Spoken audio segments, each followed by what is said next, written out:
Now I know Nicole has a block, and I don't think you do, Richard, but it was this position, Nicole, with the, tilting the block.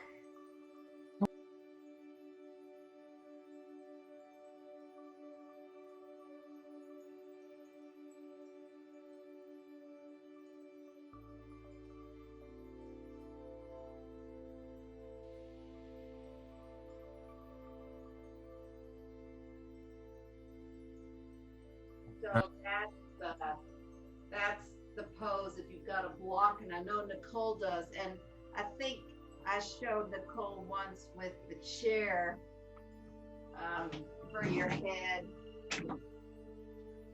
You can put the block like this, and then if you had the chair, then you don't have stress on the neck. So that, but it's a nice upper chest opening. If you don't have a block, you can just use a cushion, roll up a blanket, but you can also put something. You can even put a book here. Put a book here, and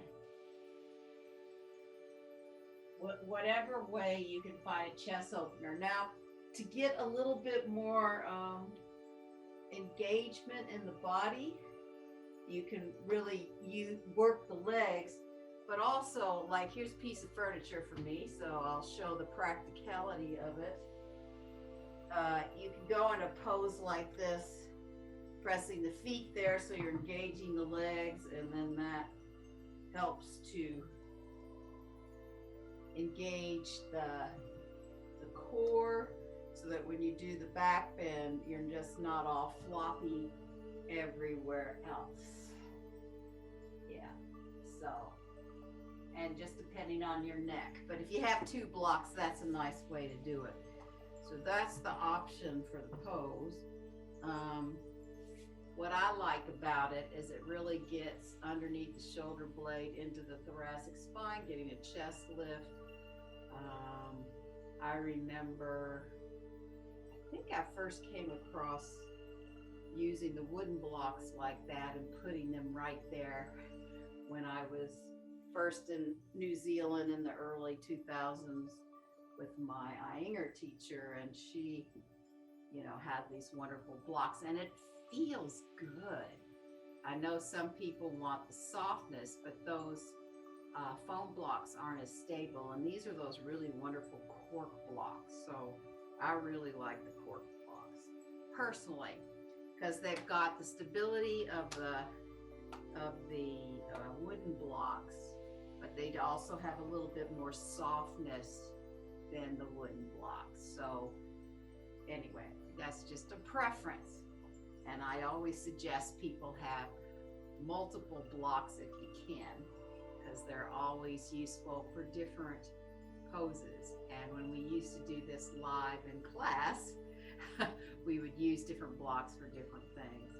So as you're, leaning into this, and it's really nice with the head on the chair too, you can really focus on your breath. This way I don't have as much stress on my neck. See if you can really feel the side body and the armpits when you bring the breath in.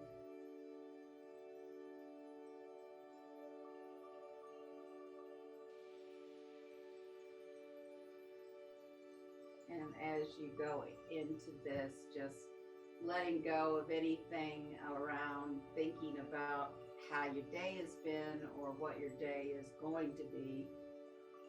So try not to plan, to just give yourself this time that we're going to be together and focus on the yoga.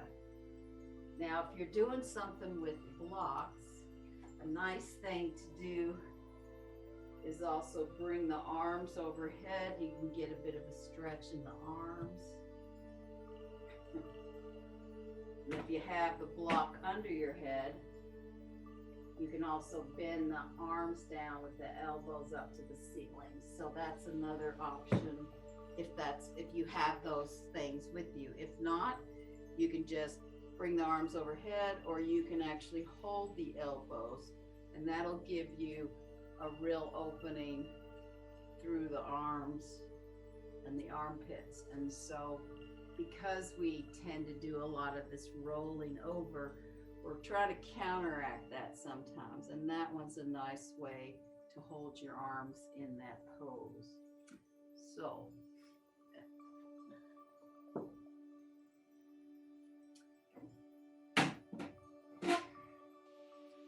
and then just take the next few minutes to complete whatever the poses you're doing. And then if you've got that block there, you can slowly move it away. Just sit up for a minute and just notice if you feel anything different in the front chest. And I didn't even do that very long, but it feels like I'm very open in the front of the shoulder blades and the chest. And then again, bring the feet on the floor. And actually it'd be nice to do it this way. So bring the feet on the floor, cup your hands under the thighs, and then just slowly roll back down to the floor.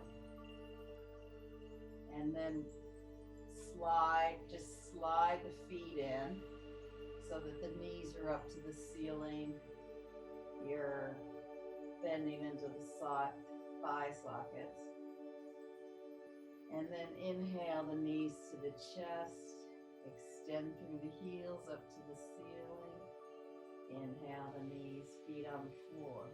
Again, you can challenge your arm position with the hands under the head if that gives you more of what you need today. You can also hold the armpits over the head or bring the arms straight. So it's always interesting to play with the arm positions. And another thing I like to do is hold the block between my hands.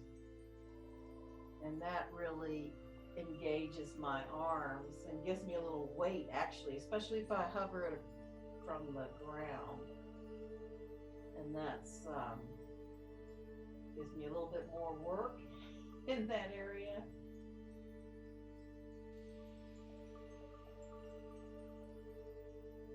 And then do 2 more like that. And then just release the legs and the arms down, and just press up and wiggle the hips out if you need to. And then bring the pelvis back to the floor. And we're going to do some leg raises. So again, you can choose your arm position. You can have them down, underneath your head, overhead. So whatever suits you. And then bend the knees into the chest. Really extend through those heels. And then you're exhaling. And if you want more work, you hover, and then you bend the knees in. So depending on your back today, your abdominals, you can either hover, or you can bring them down, or you can have them a little higher when you bend them in. And of course, in your own practice, you can play around with doing them different heights and see what serves you the best.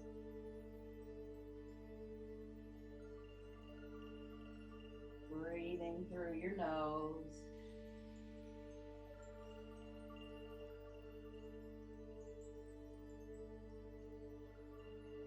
And then the next time you bring the legs down, we're going to go the other direction. Inhale up, bringing the knees towards the chest. Press through the heels. Inhale up. So it's almost like a scooping action. And again, you can monitor how low you bring those heels, or you need them higher up, you just scoop at a different spot.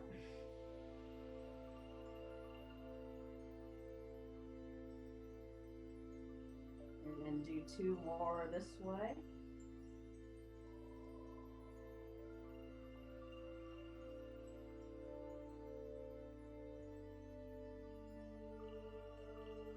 And then release the legs down. You can press through the feet and just shake out a little bit in your abdominals. And then roll to your side. And we'll just come down on the belly to bring those elbows forward to get a stretch through the armpits. Now make sure that you're really using those legs here when you bring that head down. An alternative, if you have a chair, too, is also to bring the elbows here and put the head down. And then you're kind of like in a tabletop all 4 kind of position. Well, you're not really in all 4s, you're on your knees, but this can also be a comfortable way, a way to engage that pose.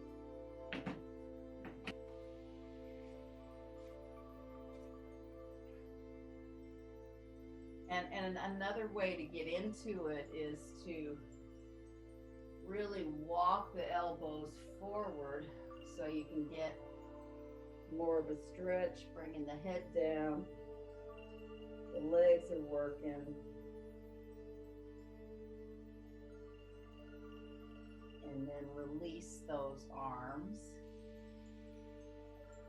And then come, see if you can bring the forearms down. If you have your block, you can always use that to put your, hands either on the side of it or down on the floor. And then you're just gonna tuck the toes. I think they often call this dolphin pose, but it could also be like a half downward dog.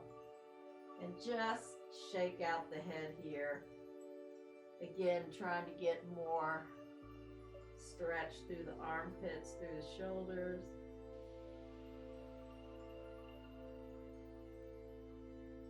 And then bring the knees down and come back into the earlier pose where you walk the elbows forward. Keeping those legs working here.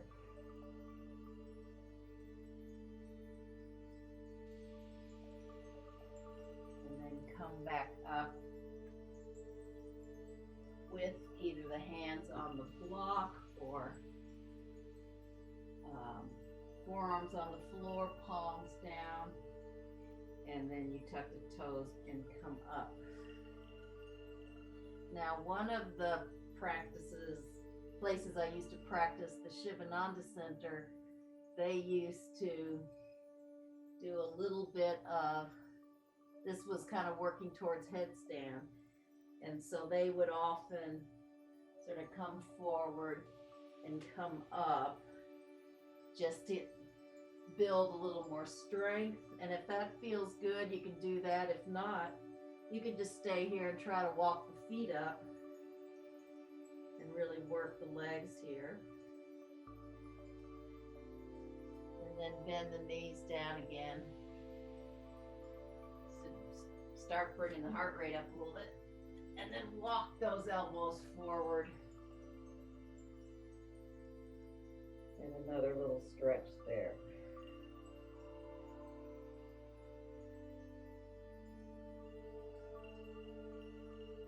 And then release that. And if you had 2 blocks, you could use these. We're going to do some upward facing dog. If you had 2 blocks, you can use those, but you can also not have blocks and just have the hands on the floor. We're just going to practice a little bit of upward facing dog. So the hips are in front of the knees, the shins are long, tops of the feet are on the ground, And we're just going to slowly lift the chest forward. We do engage the abdominals, looking forward, and then coming back into big toes together, knees wide. And I'll show you how with the blocks in the next one, just in case you have blocks. What's nice about blocks is it just gives you more room.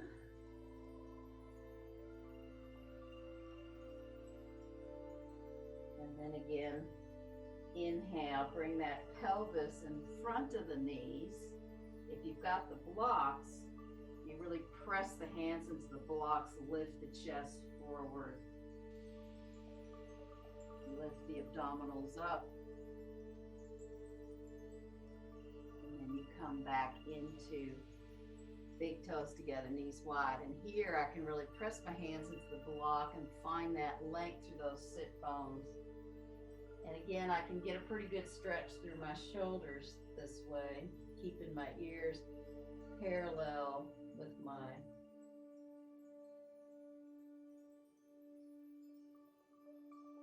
arms, forearms.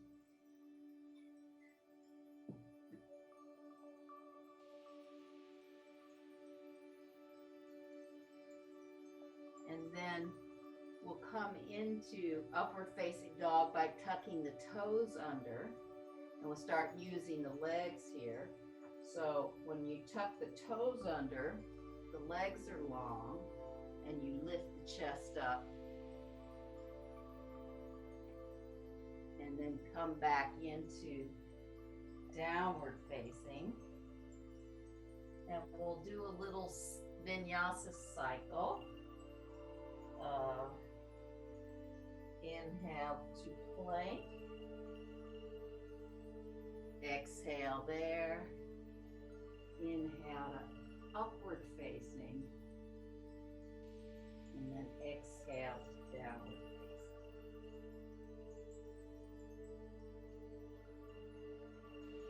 Take a couple of breaths in each of the downward dogs. Unless you're struggling, and you can always go back into big toes together, knees wide, or Adho Mukha Virasana. So then again, we'll inhale to plank. Exhale there. Inhale to upward. Exhale to downward.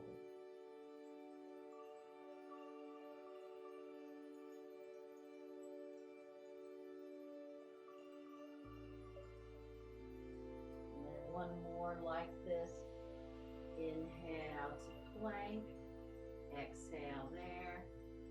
Inhale to upward. Exhale to downward.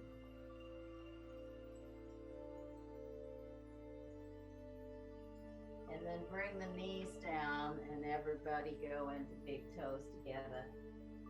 Knees wide for a couple of breaths there.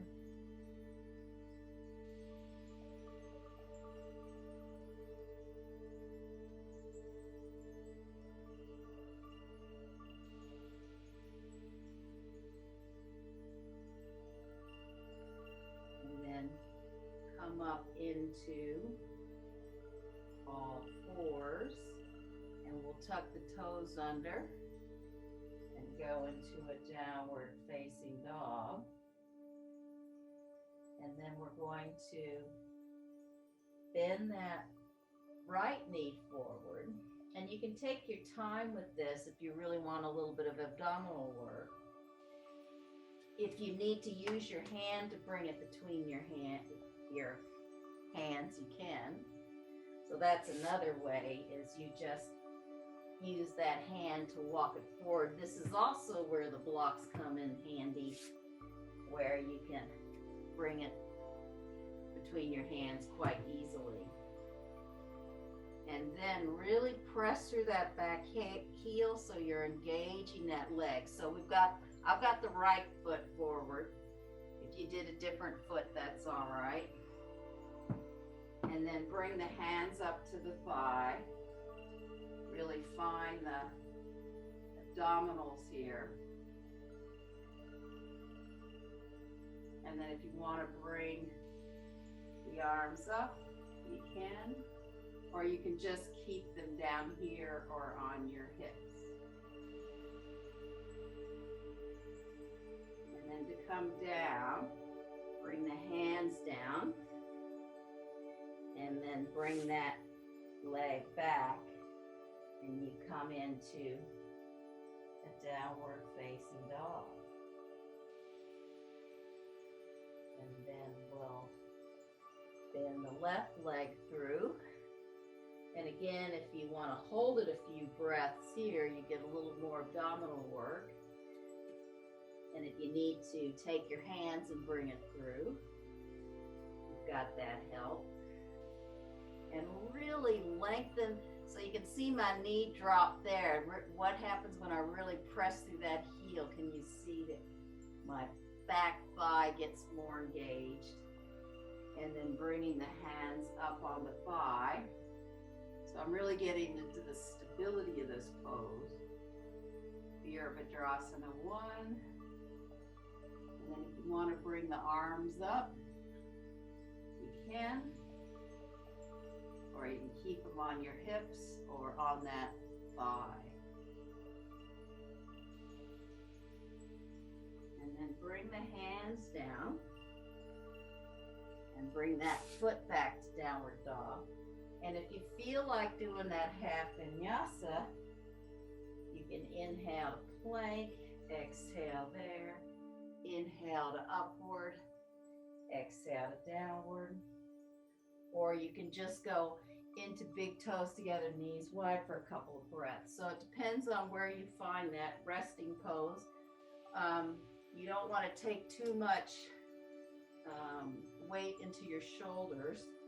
So if downward dog causes too much, like if you're hanging out like that, then the work's not in your legs, it's too much into your shoulder blades. Once you start really working the legs, you're not taking so much in your arms. So whatever pose you're in, whether it's downward dog or big toes together, knees wide, come back up into downward facing dog. And then again, bend the right knee in, bring it between your hands, and then stabilize that back foot that's turned in. And then really press into the legs, and then you can float your torso up into a Virabhadrasana 2, Warrior 2, or you can always keep the hands on the hips as well. That's permissible.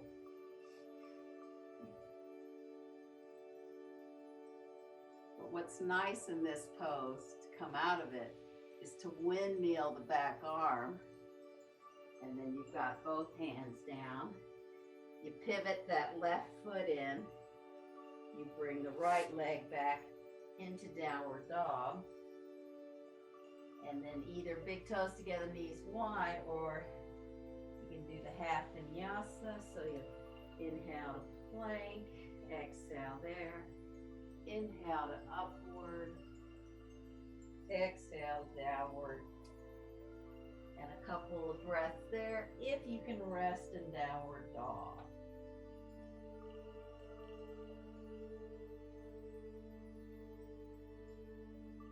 And then bend the left leg in between your hands. You've got the blocks, of course, gives you a little more lift. Pivot that right heel down.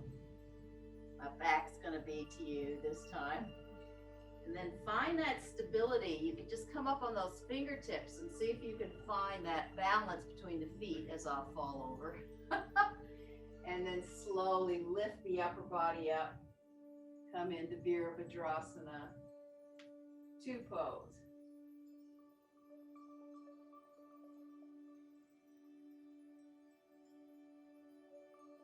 And then again, you windmill the back arm, the right arm, around so you have both hands on the side of the leg, and then bring the left leg back into downward. which you can actually just stay there if that's restful. You can go into big toes together, knees wide, or you can go and do inhale to plank, exhale there, inhale to upward, exhale to downward. So either restful pose that works for you in between the standing poses.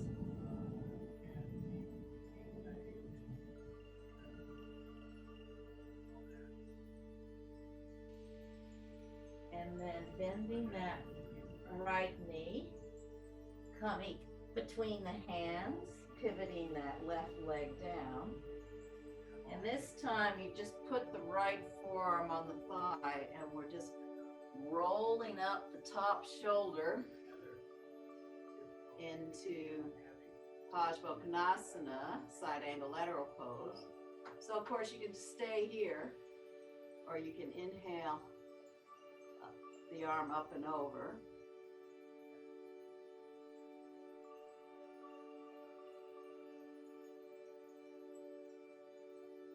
And then you bring the arm down, or you just pivot it forward, bring the hands down, pivot the back leg in, and take the right foot back behind you. And then bending that left leg in between your hands, pivot the right heel down to the floor, and then bring the left arm up on the thigh, and either keep the hand down next to you or up and over, whichever works for you today.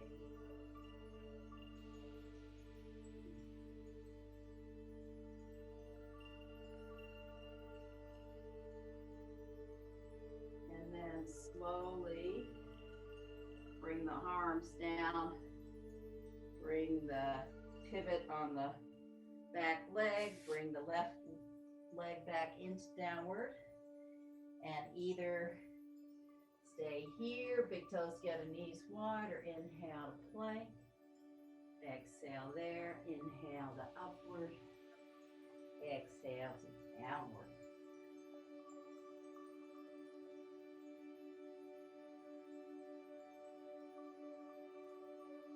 And then bending that right leg in between your hands. We're going to slowly inch the back leg up. And if you can lift the arms to your side, you can stay here into Warrior 3 pose. You can bring the arms forward if you can find that balance. Or you can just, this is where the blocks come in handy. You can keep the blocks on the floor, and that gives you a little bit of support. So there's a lot of ways to do this. And then reach that back leg back, hands down, right foot back to downward dog. And then bend the left leg between the hands and slowly inch the back leg up. If you have the blocks, you can come like that, or you can use a chair too. Or the arms can come behind or in front.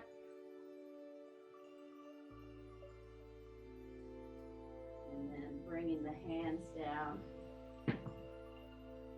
reaching that leg back, and then coming back to downward dog.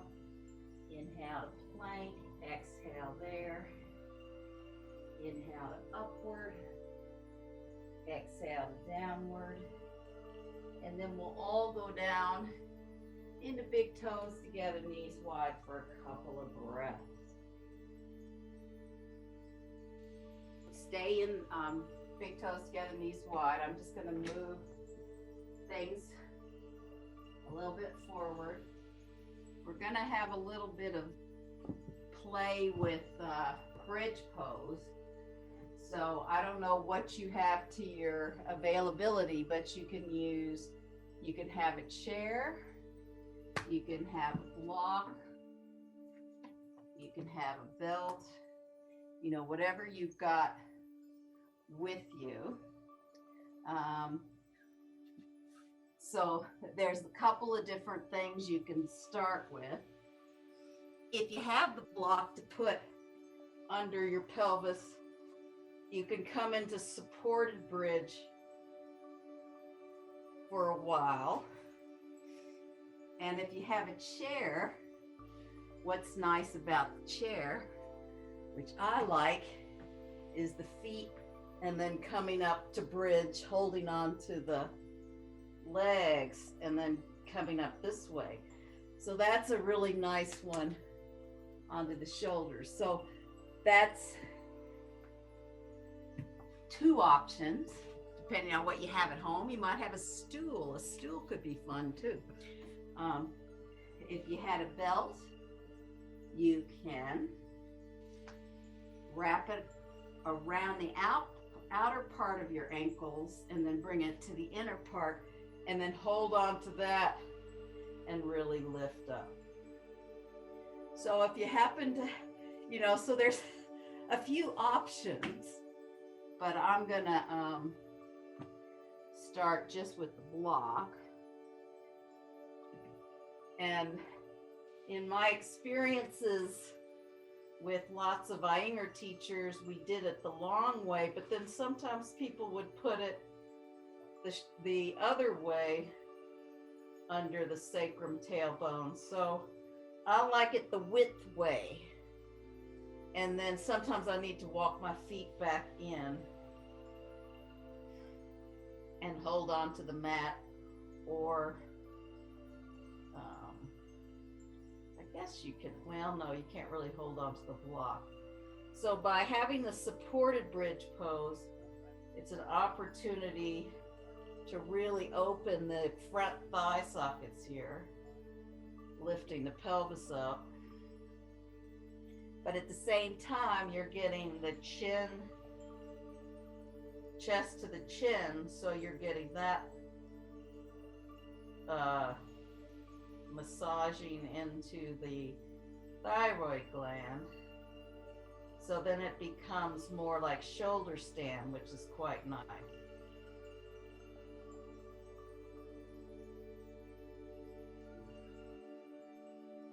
Now, if you happen to be on the block, but you can, yeah, you can't do this if you can do this on the chair and on the block. You can bring one leg up and straighten it. It might be lower, but the nice thing about the block is that your pelvis should stay pretty level, so that when we try it without the block, and then come down with the foot, press in, and straighten the other leg up.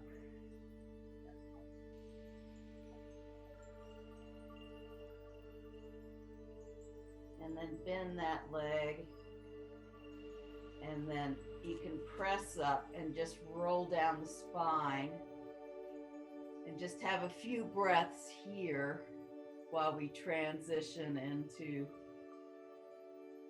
the no prop version.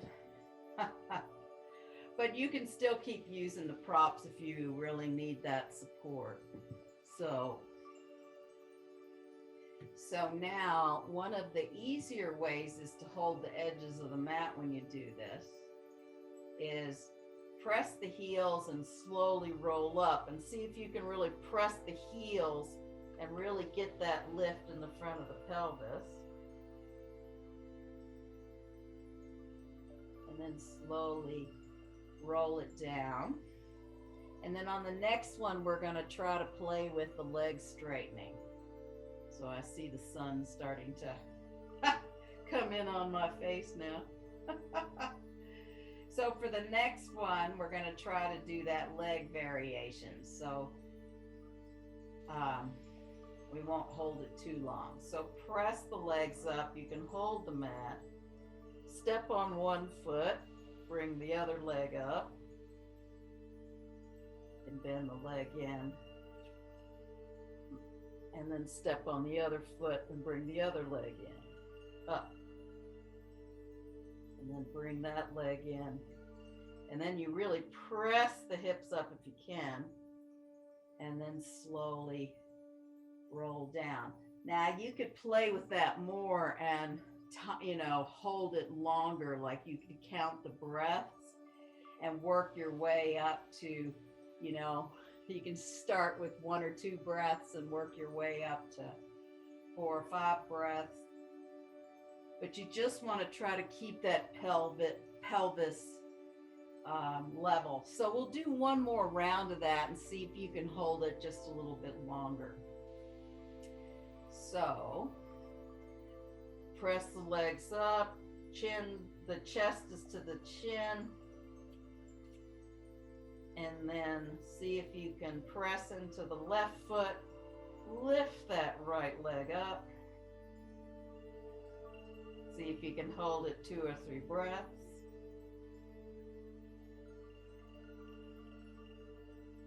Then bend that leg down, readjust your feet. Press the right foot, inhale the left leg up. See if you can hold it 2 or 3 breaths.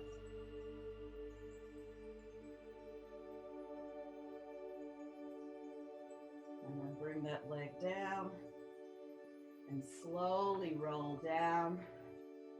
And then you can lift the knees up and just wiggle them side to side, or maybe you want to do a little bit of a circular motion or a little back and forth.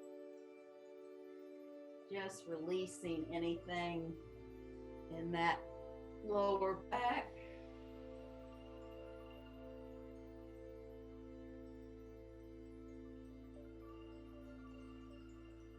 And then set yourself up for whichever Shavasana, feet up the wall you like to do, or feet on the chair, or just pure Shavasana, lying down flat. And what you can do is you can lay down with the legs, knees bent, and then you can extend through one heel, let the leg go, extend through the other heel, let the leg go, if that works for you.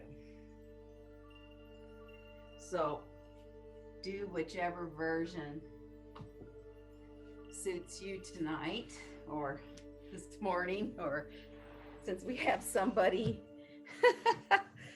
who's on morning time and somebody who's on late afternoon time, it is kind of hilarious.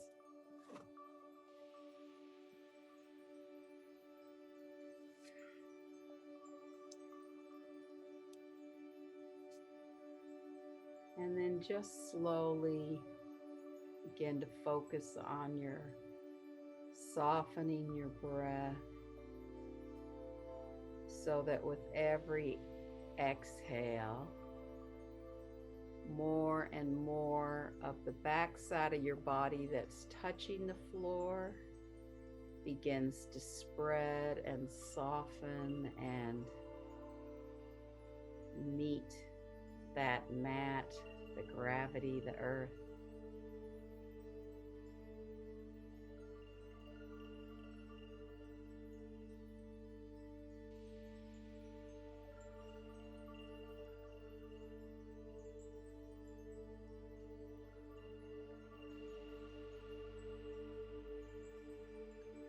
And then soften the tops of the toes to the backs of the toes.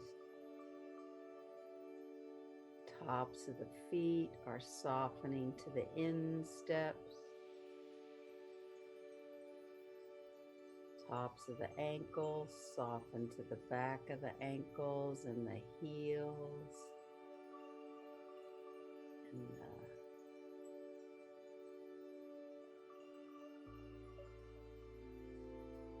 the shins, lower legs are softening to the backs of the lower legs, the calf muscles.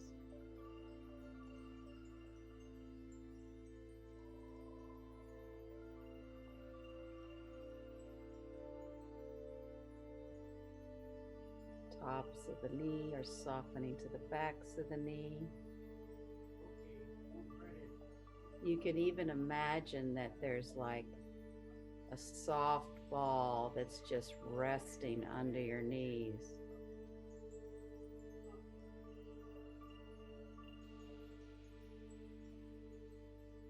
And then softening the upper thighs to the back of the thighs, so the quadriceps are softening back to the hamstrings.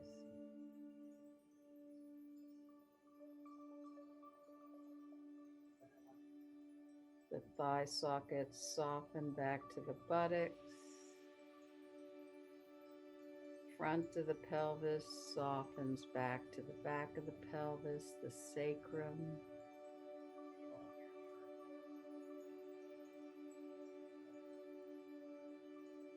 Front of the rib cage softens to the back of the rib cage.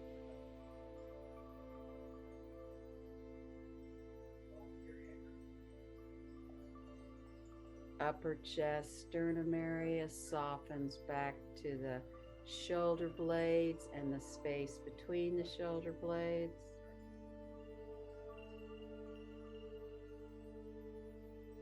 Upper arms, biceps are softening back to the triceps. Inner elbow softens back to the point of the elbow. Inner forearm softens to the back of the forearms. Inner wrist softens to the back of the wrist.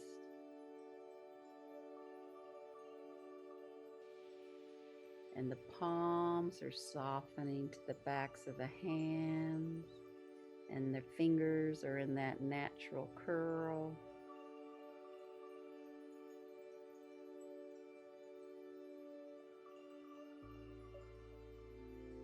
And the throat softens back to the neck.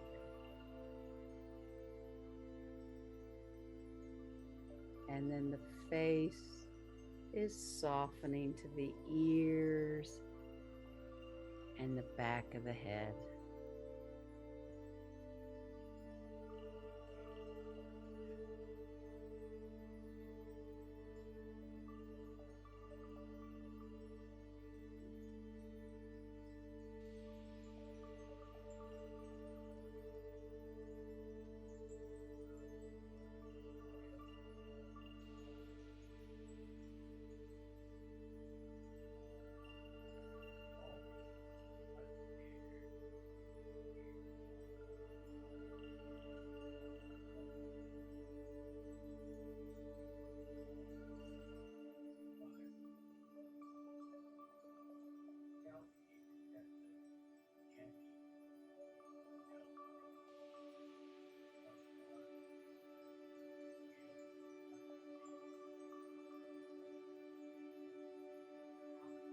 And then slowly begin to deepen your breathing. Find a little bit of movement into your hands, your feet, your toes, your fingers.